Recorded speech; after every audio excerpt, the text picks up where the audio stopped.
반갑습니다. 우리가 이게 입찰을 보고 준비해서 입찰 받고 낙찰 받고 이제 내가 보유할 생각이 아니고 단기 매도할 생각으로 첫 입찰을 보고 낙찰을 받았는데 이게 과연 언제 팔릴까? 하루하루가 처음에는 조바심이 생길 수밖에 없을 거예요, 아마. 근데 그 인내의 시간, 고뇌의 시간을 내가 잘 적응한다기보다는 그 시간을 내가 잘 보내야 돼요. 잘 보내다 보면, 그러면 또 이게 매도가 되잖아요. 그 매도가 되면 몇 달 동안 그 마음의 조바심, 마음 졸인 게 어디 갔냐, 이렇게 돼요. 이게 사람이단 말이에요, 이게. 그러면 다시 또, 현금이 들어오잖아? 그러면 또 이제 입찰 보고 낙찰 받고 그 현금 있을 때는 뭔가를 빨리 내가 해야 되겠다는 마음이 생겨요. 그런데 중요한 거는 이제 현금이 다시 현물로 투자를 해 놓잖아요. 그러면 또 이걸 빨리 팔아서 또 현금화 시켜야지. 이게 사람이다 말이에요. 이게 사람이고 그런 간사한 마음이 드는 게 처음에 하다 보면 그런 마음이 생길 거고 이게 한 번, 두 번, 세 번, 네 번 이렇게 하다 보면 내가 이제는 내가 조금 보유할 수 있는 물건을 찾아야지 이런 마음이 생길 겁니다. 그리고 물건을 보는 관점이 경매를 처음 하시는 분들은 단기 매도 관점을 많이 보시고 조금 해보신 분들은 단기 매도보다는 보유할 수 있는 물건을 많이 찾으려고 해요. 그러면 내가 요 얘기도 한번 해주면 좋겠다. 제가 다음에 한번 어떤 물건이 잘 매도되는지 이게 심리게임이란 말이에요. 심리게임. 그래서 어떤 물건이 단기 매도로 좋은지에 대해서 제가 한번 시간을 잡고 한번 설명을 한번 해드리도록 하겠습니다. 자, 오늘은 제목에서 보셨듯이 17억에서 얼마지? 6억까지. 우와, 그렇죠? 17억짜리가 6억까지 폭락한 다가구를 여러분들한테 한번 보여드리도록 하겠습니다. 자, 우리 생각해 봅시다. 17억에서 6억까지 떨어졌다 그러면 이유가 있겠죠. 이유가 있는데 제가 이 물건을 보면서 저는 이유를 알죠, 기본적으로. 물론 나머지 부분은 현장에서 조사를 해야 되겠지만 17억짜리가 왜 감정이 17억이나 나왔고 이게 왜 지금 6억까지 떨어졌는지 이유는 있습니다. 그러면 결론적으로 얘기하면 시세가 17억이지는 않다. 정확하게 얘기하면 시세가 17억이지는 않고 시세는 이따가 제가 한번 이제 인터넷상에서 보면서 내가 설명을 해드리도록 하고 감정가가 17억이지 실질적인 시세는 7억은 아니다. 이건 알고 계셔야 됩니다. 그러면 우리 입장에서 감정이 17억이 나오면 명확한 장점은 있다 이 말이에요. 이게 무슨 말이냐면 감정이 17억이 나왔기 때문에 대출이 많이 된다는 엄청난 장점이 있습니다. 그리고 이 물건은 다가구가 아니고 근린 주택입니다. 상가 주택이기 때문에 대출 비율이 좀 더 높죠. 그러다 보니까 이런 물건은 내가 무주택이다. 예를 들어서. 근데 현금이 한 1억 정도밖에 없다. 그러면 이런 다가구를 하나 하고 보유하면서 대출이 많이 되니까 내 돈이 그대로 들어갔다 다시 나오겠죠. 나오면 그 돈 가지고 또 다른 거를 투자할 수 있는 엄청난 장점을 지니고 있다. 그렇기 때문에 여러분들이 내가 자금이 부족하신 분들은 어찌되었든 남들보다 조금 더 열심히 하셔야 돼요. 자금이 작으신 분들은 내가 남들보다 조금 더 열심히 해야 되는데 제가 통상적으로 보면 있는 놈들이 더 열심히 합니다. 이게 문제다 말이에요. 이게 있는 놈이란 표현이 그렇다 그렇죠. 있는 분들이 현금 있는 분들이 더 열심히 하고 현금이 좀 작으신 분들이 사실 더 열심히 해야 되는데 있는 분들이 더 열심히 하는 게 현실입니다. 우리가 이거 반성을 해야 되겠다 그렇죠. 있는 분들이 더 열심히 하는 것 같아요. 자, 그러면 물건을 보면서 제가 설명을 해드리도록 하겠습니다. 자, 여기는 강원도 원주입니다. 강원도 원주. 강원도 원주에 있는 물건이고 근린 주택이다. 토지 건물 일괄 매각이고 토지가 몇 평? 136평이다. 136평. 지금 서울에 있는 다가구, 다중주택 또 뭐 있지? 근린주택 보면 토지가 평균적으로 30평대에서 40평대. 진짜 크면 한 50평 돼요. 그런데 얘는 토지가 136평입니다. 그 서울하고는 비교가 안 되겠죠. 그리고 토지가 136평이라 그러면 방 사이즈가 클까요? 작을까요? 엄청 크다 생각하면 됩니다. 예, 그래서 사실 지방의 물건들은 토지가 너무 작으면 안 돼요. 그래서 좀 큰 걸 해야 되는데 얘는 토지가 136평이나 되고 건물은 288평이다. 어이구. 다가구는 건물 면적이 몇 평까지 돼야 됩니까? 예, 660평방미터, 200평까지 허용이 되는데 얘는 288평. 그러면 결론적으로 나머지 88평은 뭐다? 1층에 있는 건생 건물이다. 건생 부분이 이 정도 되겠다. 이렇게 우리가 추측을 하시면 돼요. 감정가는 17억이고 최저가는 6억 7백까지 유찰되어 있는 물건이다. 자, 사진을 한번 보도록 할게요. 디자인으로 봤을 때는 오래된 건물로 느껴지죠. 예, 느껴지지만 근데 외관상 그렇게 나쁘지는 않은 것 같다. 예, 자, 실내는 이런 느낌인데 실내가 이렇게 느낌 봤을 때는 그렇게 오래된 건물 같지도 않고 살짝 한번 안에는 리터치를 했다는 그런 느낌은 받는 물건이다. 자, 옥상입니다. 옥상은 엄청 크죠, 옥상도. 그리고 어느 정도 관리를 했는 느낌이 있는 물건이구나. 오케이. 자, 그리고 토지는 두 필지고 일종 지구단위 계획 안에 있다. 예, 그래서 두 필지가 있고 이렇게 되어 있다. 자, 말소 기준은 2014년이다. 그러면 말소 기준이 2014년인 거 보니까 그래도 최소 거의 10년은 되었는 물건이구나. 우리가 추측은 할 수 있습니다. 그래서 쭉 보다 보니까 대항력이 있는 임차인이 한 분 계신다. 이분이 2012년도에 전입했고 중요한 거는 배당 요구를 했다. 그리고 중요한 거는 보증금이 3,500이기 때문에 확인해 보니까 뭐다? 소액 임차인으로서 기본적으로 돈을 받고 배당 요구했고 대항력이 있기 때문에 이분은 그냥 100% 돈을 다 받아가시는 분이다. 그래서 대항력은 있지만 배당 요구를 하셨기 때문에 우리가 크게 고민할 필요는 없다. 그러면 건축물 대장을 보도록 하겠습니다. 건축물 대장을 보면 자, 호수, 가구수, 세대수 나오는데 가구수가 몇 개? 9가구다. 이 큰 건물에 가구수가 몇 개? 9가구다. 내가 세를 받을 수 있는 게 9가구다. 이렇게 보시면 되고 그러면 결론은 이 큰 건물이 9가구니까 방들이 다들 널찍널찍하게 만들어졌구나.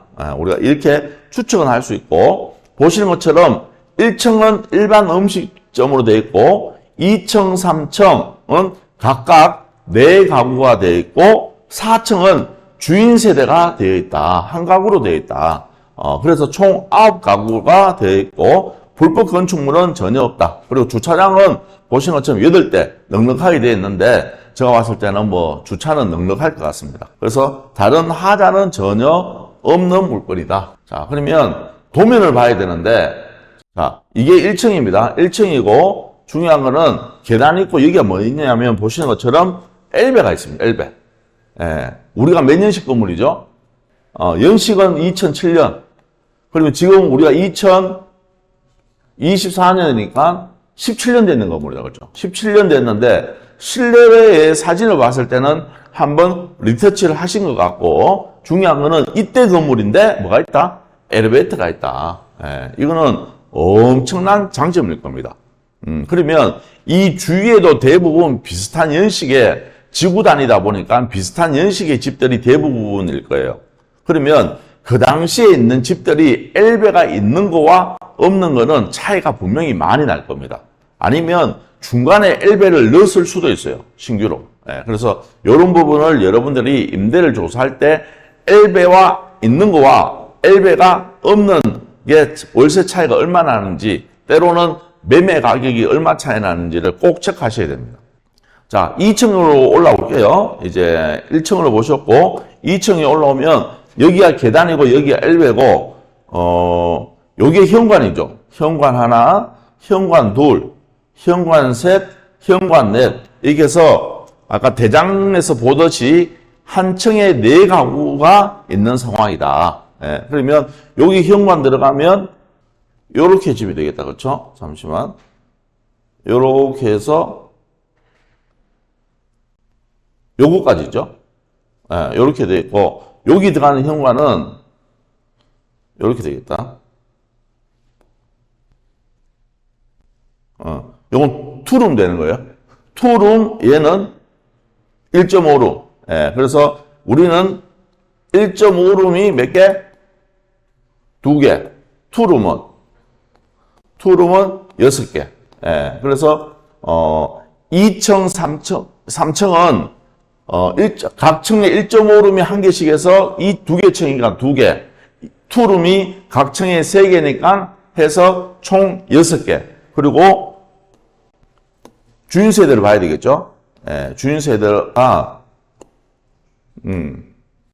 잠시만, 4층이 주인 세대다. 그렇죠? 4층이 주인 세대인데, 4층 주인 세대는, 방이 4개입니다.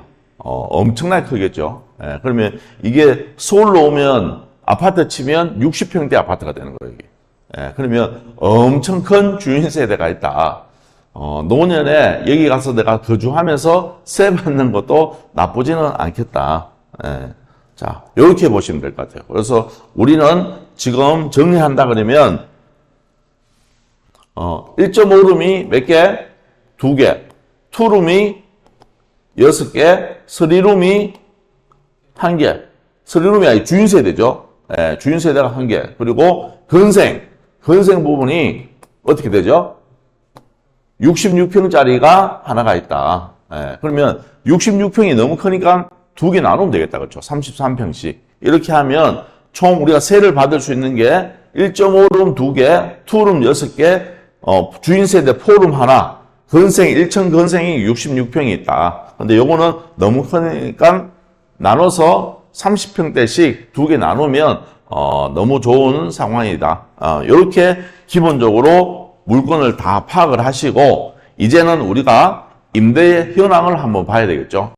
자, 보시는 것처럼 우리 해당 물건은 여기입니다. 해당 물건 여기인데 여기가 어디냐면 강원도 원주에 가면 혁신도시가 있어요. 혁신도시. 여기가 강원도 원주 혁신도시고 그 옆에 바로 끼고 있는 우리 해당 물건이 여기 있고 우리 물건의 장점은 뭐냐면 잘 생각해 보세요. 우리는 1.5룸, 2룸, 4룸으로 구성되어 있는데 중요한 거는 방 사이즈가 그냥 방이 아니고 굉장히 크단 말이에요, 이게. 서울에서는 상상도 못할 정도로 방이 크기 때문에 여기는 분명히 가족 구성원들이 거주할 수 있는 조건을 갖추고 있다. 그러면 주위에 무조건 뭘 봐야 되느냐? 학교를 보셔야 돼요. 해당 물건 바로 옆에 초등학교 있죠? 바로 옆에 고등학교가 있죠? 여기 당구중학교. 그리고 여기는 공원이에요. 공원을 끼고 있고, 공원 앞에 우리 해당 물건이 있죠? 그리고 초등학교, 중학교, 고등학교, 딱 중간에 저희 물건이 있다 보니까 가족 구성원들이 거주하기에 너무 편리하게 되어 있다. 예, 이게 제일 장점의 물건이다. 근데 만약에 우리가 방이 다 원룸으로 구성되어 있는 게 좋을까요? 투룸이 구성이 좋을까요? 이런 데는 무조건 원룸은 새가 빠지기 쉽지 않을 거예요, 아마. 방이 큰 때로는 1.5룸 내지 최소한 투룸이 돼야지 이런 데는 새가 잘 나가지 그냥 원룸으로 되어 있으면 새가 잘 안 빠질 겁니다. 그래서 우리가 이 다가구로 볼 때는 주위 환경을 잘 보셔야 돼요.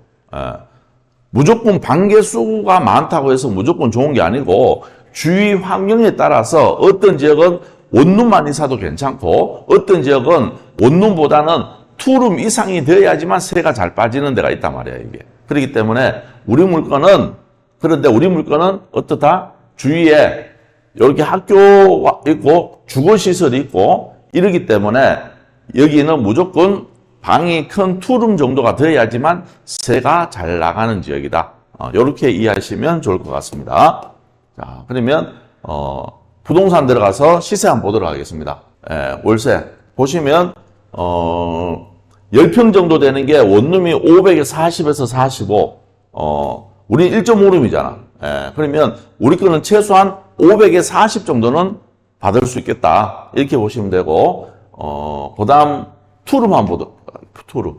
자, 투룸 같은 경우에는 지금 보시는 것처럼 매물 자체도 없습니다, 지금. 그게 무슨 말이냐면, 이 지역에는 원룸보다는 수요가 투룸이 많겠구나를 우리가 그냥 한눈에 확인할 수 있다, 이 말이에요. 그러면 우리 거는 원룸 1.5룸보다 투룸이 더 많잖아. 그러니까 우리 입장에서 엄청 유리한 거예요, 이게. 투룸이 지금 500에 50만 원 받고 있어요. 500에 50만 원. 자, 그러면 이제 우리가 정리한다 그러면 이제는 주인 세대잖아. 그렇죠? 근데 주인 세대는 집이 너무 크잖아. 방이 4개 정도 되고 이런 데는 대가족들이 거주할 수 있을 정도로 메리트를 갖고 있고 우리는 다른 해당 물건보다 장점은 또 뭐가 있다?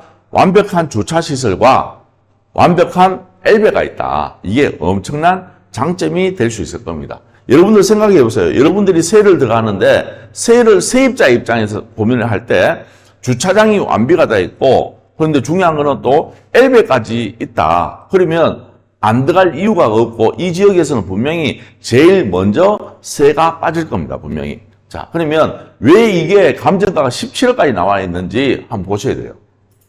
자, 매매 가격을 보시면 자, 우리가 법사 감정가라 그러죠. 법원에서 감정을 할 때는 주위에 거래되는 걸 기준으로 평당 계산해서 계산합니다. 평당으로. 근데 지금 보시는 것처럼 자, 얘들은 이제 한 60평 정도 돼요. 60평 정도 되는 게 6억 8천 정도 나왔고 이런 다가구도 13억 나왔는데 얘는 70평이에요. 70평. 70평이 얼마? 13억 정도 나왔다. 여기도 엘베가 있네. 그리고 얘도 7억 9천에 나왔는데 얘도 한 70평 정도 된다. 그러면 결론적으로 평당 계산으로 한다 그러면 우리 거는 감정가가 17억이 우리는 토지가 136평이잖아.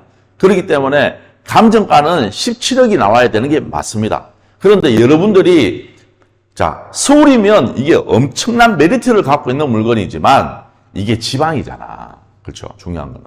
그러면 지방에서는 이래 토지의 가격도 중요하겠지만 그거보다는 건물의 이 건물로 통해서 내가 얼만큼 많은 수익을 갖고 가느냐가 이게 더 중요하단 말이에요. 이게. 근데 우리 입장에서도 토지를 투자하는 개념으로 간다 그러면 차라리 이게 단독주택이면 오래된 단독주택이면 밀어버리고 두 동을 지을 수 있는 여건이지만 지금은 우리가 건물이 올라와 있기 때문에 더 이상 어떻게 할 수가 없어요. 그렇다고 해서 이 건물을 서울이면 몰라도 건물을 밀어버리고 신축을 한다 두 동으로 그것도 아니다 말이에요. 그렇기 때문에 이 물건은 그냥 이 상태로 리모델링 하면서 가져가야 되는데 그렇기 때문에 저희들이 감정가 17억이라는 거는 평당으로 했을 때는 맞지만 실질적인 거는 그 정도 시세는 절대 안 할 것 같다. 그러면 제가 봤을 때는 그래도 토지가 넓은 메리트가 있기 때문에 나중에 이거 낙찰받고 여러분들이 매도할 때 잘 생각해 보세요. 똑같은 다가구인데 하나는 70평이고 하나는 우리처럼 130평대예요. 그런데 세입자 입장에서는 여기는 투룸이 잘 나간다 그랬잖아. 그리고 보면 투룸 정도에 거주하시는 분들은 무조건 자동차를 갖고 계신다 이 말이에요. 그러면 주차가 잘 되는 걸 찾지 다른 조건을 찾지는 않을 것 같아요. 여러분들이 반대 입장에서 고민했을 때 그렇게 봤을 때는 분명히 나중에 우리는 매도할 때 남들보다 조금 더 가격을 다른 평수로 계산하는 게 아니고 다른 연식의 건물에 비해서 당연히 매도가 잘 될 겁니다. 그러면 그래서 저희는 이 물건을 보고 토지가 이렇게 넓지만 그냥 매매 시세를 약 10억 정도로 우리가 추정을 했어요. 10억 정도. 평당으로 계산하면 월등히 저렴하기 때문에 나중에 여러분들 이런 물건은 매도할 때도 좀 더 편안하게 매도할 수 있고 들어오는 세입자들도 좀 더 쉽게 내 물건을 선택해서 세입자로 들어올 수 있는 요건을 다 갖추고 있는 엄청난 좋은 물건이고 이 물건을 입찰 들어가시려 그러면 여러분들 어떻게 해야 된다? 무조건 현장 가셔서 조사를 해보셔야 된다. 다른 하자가 없는지. 자, 그러면 우리가 마지막으로 수익률표를 보면서 정리를 하도록 합시다. 수익률표 한번 보여주세요. 자, 감정가는 17억이지만 우리는 매매 시세를 10억으로 볼게요. 10억으로 보고 자, 총 보증금 우리가 계산하는 게 얼마 나왔죠? 6천만 원 나왔습니다. 6천. 우리가 신탁 대출을 받는다는 가정으로 6,600이고 월세는 510만 원. 자, 입찰 비용은 최저가 기준으로 잡아주세요. 최저가 기준으로. 자, 정액은 2천만 원 잡고. 자, 이전 비용은 걸린 주택이기 때문에 상가 비율을 따로 위에 주택 비율을 따로 오기 때문에 그냥 우리 4% 잡았습니다. 4% 잡았고 자, 처음에 얘기했듯이 이 물건의 제일 장점은 뭐다? 대출이 많이 나온다. 그래서 대출 비율을 제가 봤을 때는 기본 90% 나올 것 같아요. 90% 나오고 이자율은 지금 이 정도면 5% 정도 잡으면 될 것 같아요. 5% 잡았을 때 총 월세는 얼마? 자, 580만 원 잡아보세요. 물론 요 부분은 저희들이 전화조사했는 거기 때문에 현장 가셔서 여러분들이 따로 꼭 알아보셔야 됩니다. 자, 그러면 중간치 예를 들어서 한 6억 8천 기준 잡아볼게요. 6억 8천을 잡았을 때는 내가 입찰가를 6억 8천 정도 잡으면 실질적으로 내가 투자금은 한 9,600 정도 필요합니다. 내가 현금 지금 있어야 되는 게 9,600 정도 되고, 그러면 내가 보증금 6,600을 회수하면 실제적인 돈은 내 돈이 얼마 들어갔냐면 3천만 원 정도 투자되는 거예요. 3천만 원. 자, 3천만 원 투자되고 한 달은 320만 원 정도의 수익이 나오니까 수익률은 결론적으로 1년만 지나면 10달만 지나면 내 돈이 다 회수되는 거예요. 그렇게 했을 때는 수익률은 127% 나오는 127%. 그러면 요거보다 조금 더 적어도 괜찮겠다는 마음은 들지만 그 부분은 여러분들이 현장 가서 요 물건 잘 조사하시고 마지막에 이렇게 수익률표를 돌리시든지 내가 입찰가를 정해서 입찰 보시면 좋을 것 같아. 이렇게 정리해 드리고 싶습니다.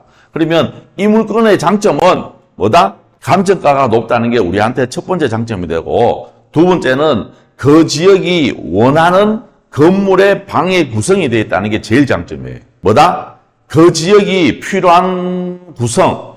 이제 우리가 다가구 가보면 원룸 있고 1.5룸 있고 2룸 있고 3룸 있고 이렇게 되어 있을 때 우리 입장에서는 투룸 구성 비율이 높기 때문에 내가 보유하고 있는 동안 세입자 때문에 세 들어오는 것 때문에 스트레스 받을 일은 없다. 그게 제일 장점이 될 수 있는 물건이다. 그래서 감정가가 높기 때문에 대출도 많이 받고, 또 때로는 내가 세입자 때문에 스트레스 받지 않는 최적의 물건이다. 이렇게 보시면 되고, 제일 마지막 세 번째는 다른 건물에 비해서 평당 매매 가격은 월등히 저렴하다. 그래서 나중에 내가 팔고 싶을 때 잘 팔 수 있는 엄청난 매력을 갖고 있는 물건이 이 물건이 아니겠냐. 그래서 여러분들이 이 물건을 입찰 보신다 그러면 꼭 현장에 가셔가지고 물건을 잘 보고 임장하고 하시면 더더욱 좋겠다.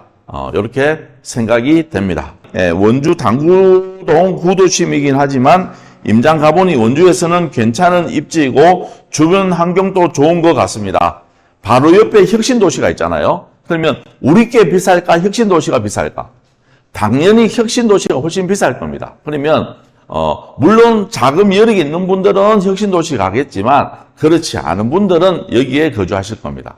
그렇기 때문에 입지적으로 괜찮겠다. 저는 그렇게 생각되었고, 나팔하고 싶어요. 이거는 나팔하는 게 아니고 뭐 하는 거다? 보유하는 물건이다. 그래서 내가 처음에 서두에서 이제 나팔하는 걸 설명 잠시 해드렸는데, 처음에 경매를 입문하다 보면 내가 조금 소액으로 하실 분들은 낙찰받고 팔고를 이제 추구하는데, 조금 해보신 분들은 그것도 귀찮으니까 하나 낙찰받고 보유하면서 수익을 내는 것을 추구하실 겁니다. 자, 오늘은 우리가 다가구에 대해서 공부를 했고, 진짜 중요한 거는 내 물건이 방 구성이 그 지역에 맞는지 안 맞는지는 엄청 중요하다. 이것을 여러분들한테 다시 한번 강조하고 오늘은 여기에서 마무리하도록 하겠습니다. 자, 오늘 이제 전국적으로 비 온답니다. 비 온다니까 다들 운전 조심하시고 우리 한 주간 힘차게 시작하는 한 주가 되시고 승리하는 한 주가 되시기 바랍니다. 자, 지금까지 더 낙찰TV의 김현토였습니다. 감사합니다.